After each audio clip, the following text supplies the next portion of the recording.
श्री राधा कृष्णाय नमो नमः। सर्वप्रथम मैं भगवान श्री राधा गोविंद के श्री चरण कमलों की वंदना करता हूँ। आप सभी भक्त श्रोताजनों को भी सादर नमस्कार करता हूँ। श्री रसखान रत्नावली से अब तक हम 6 अध्याय का श्रवण कर चुके हैं।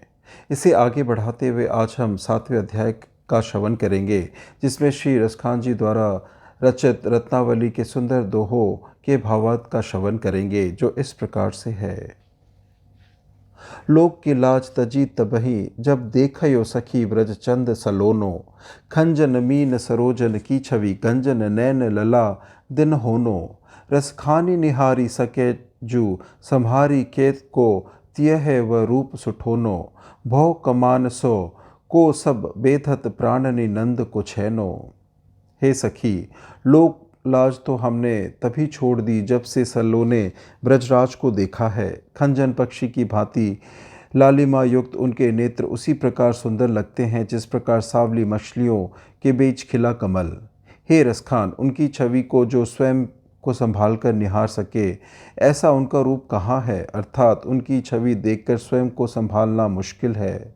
नंद के पुत्र श्री कृष्ण की कमान से तनी भौवे से निकले बाण सबके प्राणों को व्याकुल कर जाते हैं। मेज मनोहर मूरी लखे तबही, सबही पतही तज दीनी। प्राण पखेरु परे तलफे व रूप के जाल में आस अधीनी। आँख सो आँख लड़ी जबही, तब से ये रहे आंसुआ रंग भीनी। यह रसखानी अधीन भई, सब गोपाल की तजी लाज नवीनी। जब से उस वर्णातीत रूप को देखा है, तभी से सबने अपनी मान प्रतिष्ठा को छोड़ दिया है। प्राण रूपी यह पक्षी दिन रात पड़ा तड़पता रहता है। सब उस अपरूप की ऐसी अधीन वश में हो गई है। जब से उनकी नज़रों से नज़रें लड़ी हैं, तभी से आंसुओं के रंग में भीगी रहती है, अर्थात आँखों में आंसू ही भरे रहते हैं। हे रसखान, सब नटवर गोपाल के अधीन हो गई हैं। सबने अपनी लाज, सामाजिक लौकिक मर्यादा को छोड़ दिया है। सुनीरी पिय मोहन की बतिया, अति ठीठ भया नहीं कनि करे। निसी वासर अवसर देत नहीं, छीन ही छिन दुरहि आनी अरे।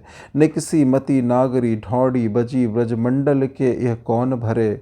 अब रूप की रौर परी रसखानी, रहे तिय कौ न मांझ धरे। अरे प्यारी, सुनो मोहन की बातें। अब अत्यंत ढीठ हो गए हैं। अब तो वे हमारी किसी बात पर ध्यान ही नहीं देते। अब तो वे प्रतिदिन बिना कोई अवसर देखे पल पल दरवाजे पर आकर अड़ जाते हैं।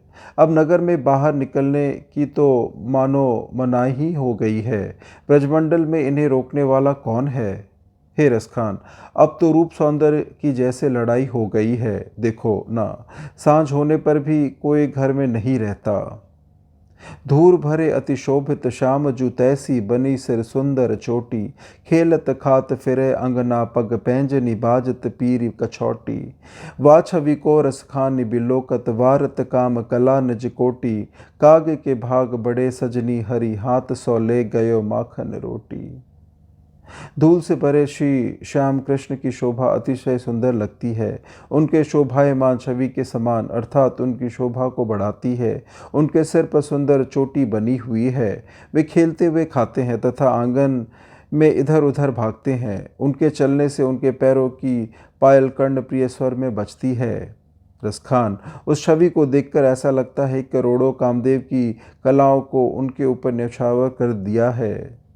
ए प्रिया, उस कौवे का बड़ा भाग्य है जो श्री कृष्ण के हाथों से माखन वाली रोटी लेकर चला गया। आओ हो तो नियर रसखानी, कहाँ कहूँ तू ना गई व ठैया। या ब्रज में सिगरी वनिता, सब वारती प्राण ने लेत बुलैया। कौ न काहो की कानी करे, कछु चेटक सो जू करियो जादू रैया। गाय गो तान जमाए गो, नेह रिझाए गो, प्राण चराए गो गैया। हे रसखान, नज़दीक आकर सखी ने कहा कि क्या आज तुम उस जगह नहीं गए जहाँ ब्रजाधीश मनमोहन श्री कृष्ण है। इस व्रज की सभी गोपियाँ अपने प्राण उन पर न्यौछावर कर रही हैं। सब उनकी बलाएं ले रही हैं, नज़र उतार रही हैं। कोई किसी की बात पर ध्यान नहीं देती। क्या बात है? क्या यदुकुल भूषण ने सब पर कोई जादू कर रखा है? वे तान छोड़कर बांसुरी बजाकर सबके अंदर स्नेह जागृत कर गए तथा गाय चराकर प्राणों को ही मोह गए। बारही गोरस बेची री आजू तू माझ के मूड चढ़े चकत मोड़ी आवत जात लो होइगे सांझ भटू जमुना बतरौड़ लो ओड़ी ऐसे में भेटत ही रस खानी है अखिया बिन काज कनौड़ी एरी भलाई लयो जाए गो बाज अबे ब्रजराज स्नेह की ठौड़ी। ए गोपियो, आज अपना गोरस इसी पार बेचो, उस पार मत जाओ, आते जाते शाम हो जाएगी और तुम जमुना के उस पार भतरौड़ तक ही रह जाओगी। ऐसे में श्री कृष्ण से भेंट होते ही ये आंखें श्री कृष्ण के प्रेम के वशीभूत हो जाएंगी। तुम अपनी नज़र उतार कर जाओ, क्योंकि ब्रजराज के स्नेह में गुलाम होते देर नहीं लगेगी। सोहत है चंदवा सिर मोर के जैसे ये सुंदर पाग कसी है, तैसी ये गोरज भाल विराजित जैसी हिय वनमाल लसी है। रसखानी बिलोकत बौरी भई दृग मूंदी के ग्वाली पुकारी हंसी है, खोली रे घूंघट खैलो कहा वह मूर्ति नैन बांझ बसी है। जिस प्रकार चंद्रमा आकाश में शोभा देता है, उसी प्रकार मनमोहन के सिर पर कसी पगड़ी में मोरपंख शोभा दे रहा है। गायों के चलने से उड़ी धूल सिर पर उसी प्रकार विराजमान है जिस प्रकार गले में वनमाला शोभा देती है। रसखान, यह देखकर आंखें पागल सी होकर मूंद गई है और ग्वाले श्री कृष्ण को पुकार कर हंस रही है। ये आंखें अपनी पलकों का घूंघट तो खोले, मगर इस घूंघट में तो मनमोहन की वो मूर्ति बस ही गई है। भौ भरी वरुणी सुथरी अतिशय अधरारिणी रंगी रंग रातो, कुंडल लोल कपोल महाछवि कुंज निते कसयो मुस्कातो। रसखानी लखे मग छूटी गयो डग भूली गए तन की सुधी सातो, फूटी गयो दधी के सिर भाजन टूटी गो नैन नीलाज को नातो। भौ तिरछी सी होकर सुधड़ लग रही है एवं अधरों पर मधुर मुस्कान की रंगत बिखरी हुई है। कुंडल में लगे माणिक्य की लालिमा सावले गालों पे प्रतिबिंबित होकर अतुलित छवि दिखा रही है। ऐसी छवि से सुशोभित श्री कृष्ण मधुबन के कुंजों से मुस्कुराते हुए निकलते हैं। रसखान इनकी इस छवि को देखकर मार्ग छूट गया और गोपियाँ रास्ता ही भूल गई। शरीर का भान भी खत्म हो गया। सिर पर रखा दही का बर्तन फूट गया और आंखों का लाज सा नाता टूट गया। अखिया अखिया सो सकाय मिलाए हिलाए रिझाए हियो भरिबो, बतिया चित चोरन चेटक सी रस चारु चरित्रन उचारिबो। रसखानी के प्राण सुधा भरिबो उदाहरण पैत्यो अधरा धरिबो, इतने सब मैन के मोहनी चंत्र पै मंत्र बसी कर सी करिबो। आंखों आंखों के मिल जाने से मन को मत कर व रिझाकर अपने पास रख लिया। उस चित्त चोर की बातें तो जैसे जादू ही है और उसकी बातों से तो जैसे मधुर सा रस ही टपकता है। रसखान के प्राणों के अमृत ने अधरों पर अधर रखकर सब कुछ हरण कर लिया। इतना सब मोहन के मोहनी मंत्र है जो किसी यंत्र से सम्मोहन कर गए। बाकी बिलोकनी रंग भरी रसखानी खरी मुस्कानी सुहाई, बोलत बैन अमीन धी चैन महारस ऐन सुनो सुखदाई। सजनी बन में पुर बीथन में पिय गोहन लागो, फिरे मोरी माई बांसुरी टेर सुनाई अली, अपनाई लई ब्रजराज कन्हाई।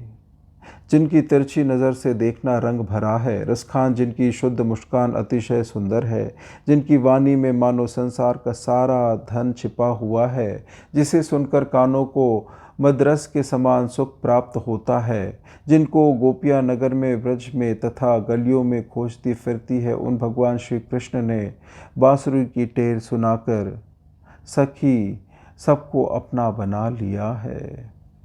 ब्रह्मा में ढूंढयो पुराणन गानन वेद ऋचा सुनी चौगुन चायन, देखयो सुनयो कभो न कितु व कैसे स्वरूप ओ कैसे सुभायन। टेरत हेरत हारी परयो रसखानी बतायो न लोग लुगायन, देखो दुरो व कुंज कुटीर में बैठो पलोटत राधिका पायन।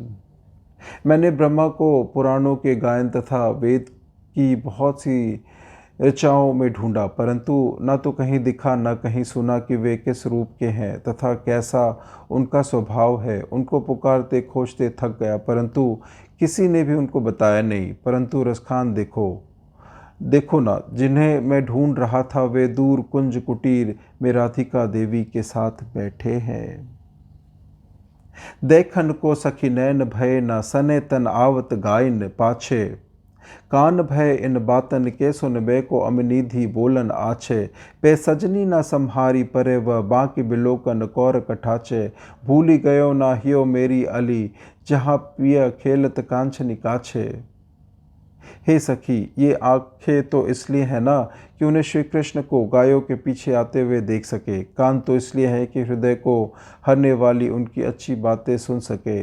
लेकिन सखी, इनकी बाकी तिरछी चितवन का देखना ही हमसे संभाल नहीं पाता। हे सखी, मेरा हृदय तो वही खो गया है जहाँ वे जमुना के किनारे खेलते रहते हैं। इस प्रकार से श्री रसखान रत्नावली से आज सप्तम अध्याय की संपन्नता होती है। श्रवण करने के लिए और अपना बहुमूल्य समय देने के लिए आपको धन्यवाद। त्रुटियों के लिए क्षमा प्रार्थी हूँ। श्री राधा कृष्णाय नमो नमः।